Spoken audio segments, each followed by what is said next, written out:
Com muito carinho, mais um Ultra Idade, em nome da Ultra Farma, tá aqui no coração da gente, ó. Mais um Ultra Idade para você, de qualquer lugar do Brasil, de 0 a 100 anos. O pessoal fala, pô, mas por que de 0 a 100 anos? É porque tem assunto que interessa de 0 a 100 anos, não é? E será que não tem? É claro que tem. Tem Ultra Previdência com a doutora Patrícia Evangelista, sempre tratando de um tema espetacular. Hoje nós vamos responder perguntas que foram enviadas para o e-mail carlosmalho@ultrafarma.com.br. Tem também o nosso Ultra Agito, João Ferreira, o nosso João Grandão, arrebentando a boca do balão, hein? João Ferreira está cada vez melhor, ele que tem realmente, né, na verdade, ele é muito querido pelos artistas. Essa que é a grande realidade. Ele brinca com isso e tudo mais, mas os artistas têm um carinho por ele, que é um negócio fantástico, e o João efetivamente passa isso para as pessoas que assistem a gente aqui. E claro, temos essa equipe fantástica do nosso Guia de Saúde Popular, que faz valer os seus direitos em qualquer lugar desse Brasilzão velho de guerra, né? Sem fronteiras, né? Do Iapoque ao Chuí, não é? Então é muito importante esse trabalho que está sendo feito. O Guia de Saúde Popular, idealizado efetivamente por essa equipe de profissionais, com o apoio do nosso Sidney Oliveira, com o apoio da Ultra Farma. E, claro, vou já cumprimentar os nossos dois especialistas de hoje. Começando sempre, vamos começar pelas mulheres, né? Vamos respeitar. Cumprimentar a Ismária Carvalho, que está de volta com a gente. Para a nossa alegria. Lembra daquela música, Para a nossa alegria? Não é? Ismária, tudo bem? Prazer em tê-la aqui, viu? Tudo bem, prazer é meu, mais uma vez, poder colaborar e participar aqui do programa. E o doutor Fábio Freire, nosso camisa 10, sempre aí participando e trazendo sempre alguém da equipe para... Esse é meu papel, né? Escalar o time, né? É escalar o time, ó. Então, é o Felipão da parada. Vamos respeitar a nossa seleção. Muito obrigado mais uma vez pela sua participação. Sim, obrigado. Até porque hoje nós vamos tratar de um assunto que é um direito efetivo que pouca gente conhece. Você tem um acidente de carro. Poxa, me acidentei. Aí você é medicado, vai lá, muitas vezes faz lá a CAT, que é a comunicado de acidente de trabalho. Aí muitas vezes você tem que entrar pelo INSS. Aí é que está.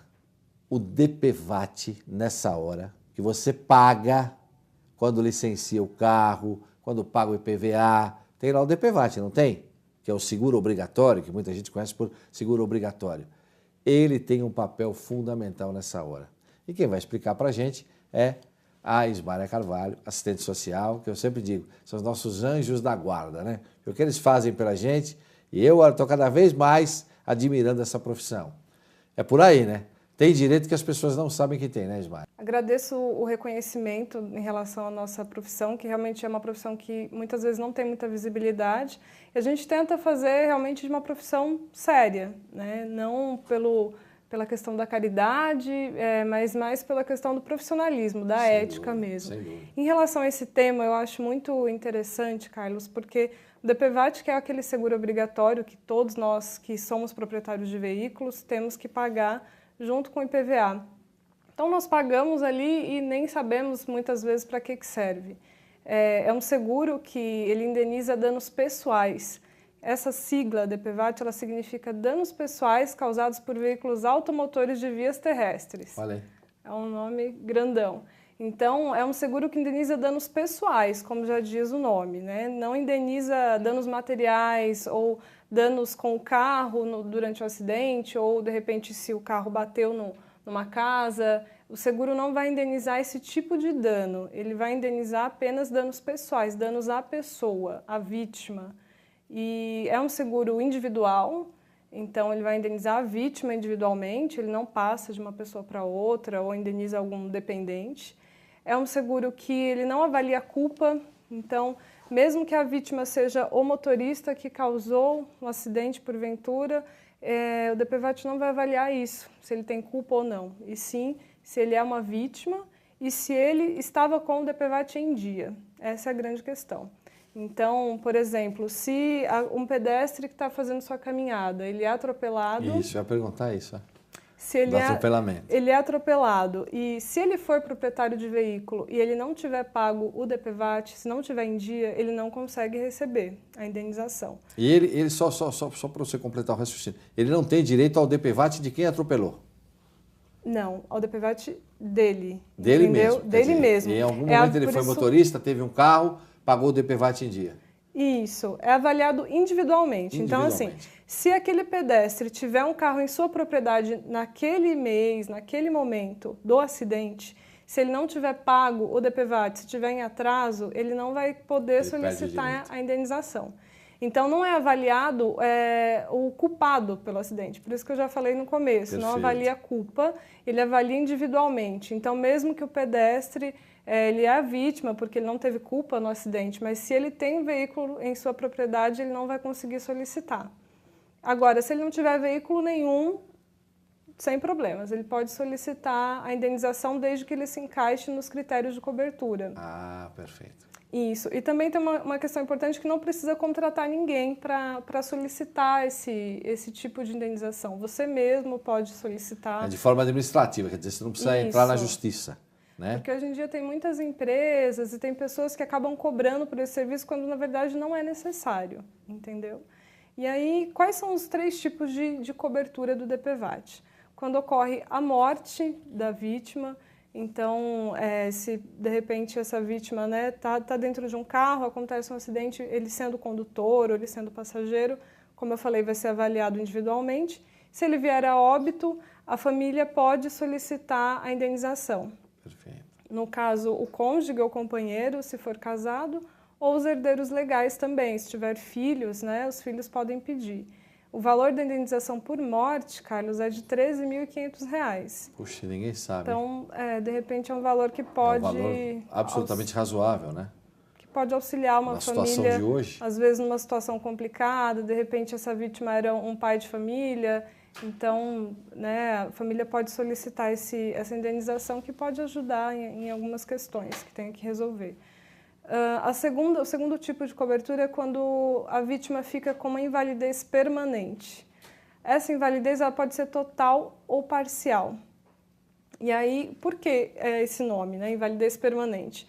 Porque ela não será, não tem como, sob nenhum tratamento, a vítima não vai voltar a ser o que ela era antes. Então, ela ficou inválida de forma permanente. Então, ela fez tratamentos após o acidente, tentou todas as formas de reabilitação, mas se ela não conseguiu, de repente, recuperar todos os movimentos que ela tinha antes, ou se ela ficou com algum tipo de invalidez, ela pode solicitar também essa indenização pelo DPVAT.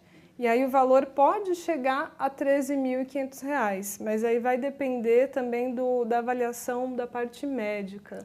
Vai depender... Aí é que entra o Dr. Fábio para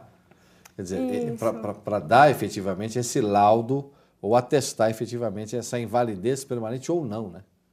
Isso, depende da porcentagem de comprometimento que a pessoa ficou, a vítima, depois do acidente. E aí, quem faz essa avaliação é o médico, tem algumas tabelas de comparações, de tipos de invalidez. Então, o médico que acompanha o paciente faz o primeiro laudo e, se a seguradora achar necessário, ela vai solicitar uma avaliação do perito também, para verificar se essa invalidez realmente é permanente, até que ponto ela comprometeu a vítima ou não.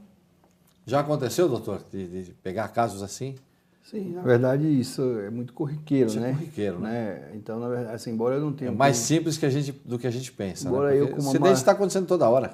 Embora eu, como a maioria dos médicos, não conhece muito desse setor aí, da área, né? Aliás, o que me angustiou a fazer esse projeto foi justamente essa ignorância, né? E tentar levar para a minha própria aprendendo classe, junto, né? Claro, não, sem sombra de dúvida, sempre invadir o território das outras pessoas e aprender com elas, né? Claro. Dar uma oportunidade de mostrar para todo mundo a importância disso.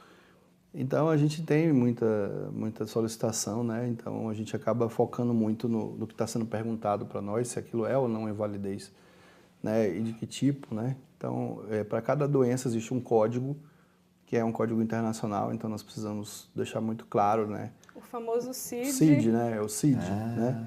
Qual é a doença especificamente que aquela pessoa tem, né? Então, isso precisa estar muito claro. Então, existem alguns milhares de códigos, né? Então, a gente precisa, olhando para aquele problema, qual que é o código que corresponde àquilo, né? Então, na verdade, isso faz toda a diferença na hora do benefício poder ser concedido, porque é a linguagem que é falada pelas pessoas que trabalham com esse tipo de situação, né? Então precisa ter esse código sem sombra de dúvida. A O trabalho do médico está mais nisso daí. A Esmália falou 2, né? Isso, eu e falei tem mais 2, um também, né? Tem mais um que é a indenização por despesas médicas. Então, quando a vítima recorre a tratamentos que são particulares, né, que não são vinculados ao SUS, e ela tem despesas, ela pode solicitar o reembolso dessas despesas. E aí ela vai passar por uma avaliação, o porquê que ela recorreu àquele serviço ou aquele tipo de atendimento que, de repente, ela poderia ter ido no SUS. Vai ser avaliado e aí o valor máximo de indenização nesses casos é de R$ 2.700.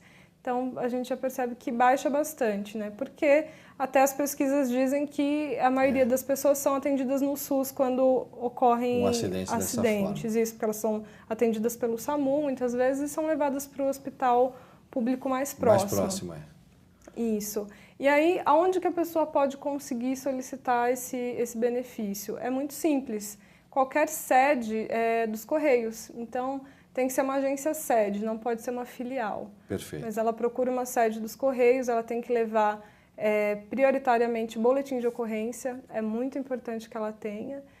Os laudos de atendimento, os resumos de atendimento, que ela pode também solicitar no hospital, se for necessário, se ela não tiver, ela pode retornar ao hospital para solicitar. Levar os documentos básicos, né, que a maioria dos procedimentos são necessários, documento de RG, comprovante de residência, e também os dados bancários, porque essa indenização ela é feita por transação bancária. E tem um prazo de até 3 anos para a pessoa solicitar essa indenização. Então, puxa vida, ainda tem isso ainda, quer dizer, não prescreve, ela fica 3 anos para prescrever para você. Quer dizer, acidente. Se você teve um acidente, olha só que coisa importantíssima que a Esmália está dizendo. Você teve um acidente em 2011, lá em, sei lá, em março de 2011. Você tem direito ainda. Então, quando chegarmos em março, vai completar 3 anos, em abril passou os 3 anos. Então, você tem direito, né? Então, é importante, importantíssimo isso. Desde que o DPVAT esteja em dia, aí a pessoa tem efetivamente os direitos. Ou se ela não for proprietária de nenhum veículo também, ela vai conseguir solicitar. Se ela foi vítima do acidente e não é proprietária de veículo, ela pode solicitar. Então, a contar da data do acidente, ela conta até 3 anos para frente. Ela tendo o boletim de ocorrência em mãos, ela consegue solicitar. No caso da indenização por morte, ela vai precisar do laudo do IML, no caso, né? A família, né, vai precisar, o esposo ou os filhos, e a indenização vai ser dividida em partes iguais, se ela tiver... Para os herdeiros. Isso, 2 filhos. Segue o mesmo critério de aposentadoria, o mesmo critério do INSS, né? Primeiro o cônjuge, depois filhos, e aí sucessivamente. Assim por diante, né? Assim exatamente. Essas informações que a gente está passando aqui, Carlos, elas ainda não estão no nosso guia, mas vão estar com certeza nas próximas edições. Mas se você que está nos assistindo tiver alguma dúvida em relação a isso, pode mandar a pergunta no nosso site, que a gente vai responder prontamente, com certeza. Que é o www.saudepopular.com.br, que está aparecendo aqui embaixo. Você manda a sua dúvida, manda a sua pergunta, ela será trazida aqui para que nossos especialistas possam responder. E falando do guia, o guia é um sucesso absoluto, né? Fora isso, desculpa te cortar, fora isso, essa possibilidade do site, quem quiser também ligar no 0800 do próprio DPVAT, é 0800 022 1204. Ah, tá. Que é um canal gratuito, a pessoa pode ligar e tirar as suas dúvidas. Ou ainda também para deficientes, o próprio site do DPVAT ele tem áudios explicando.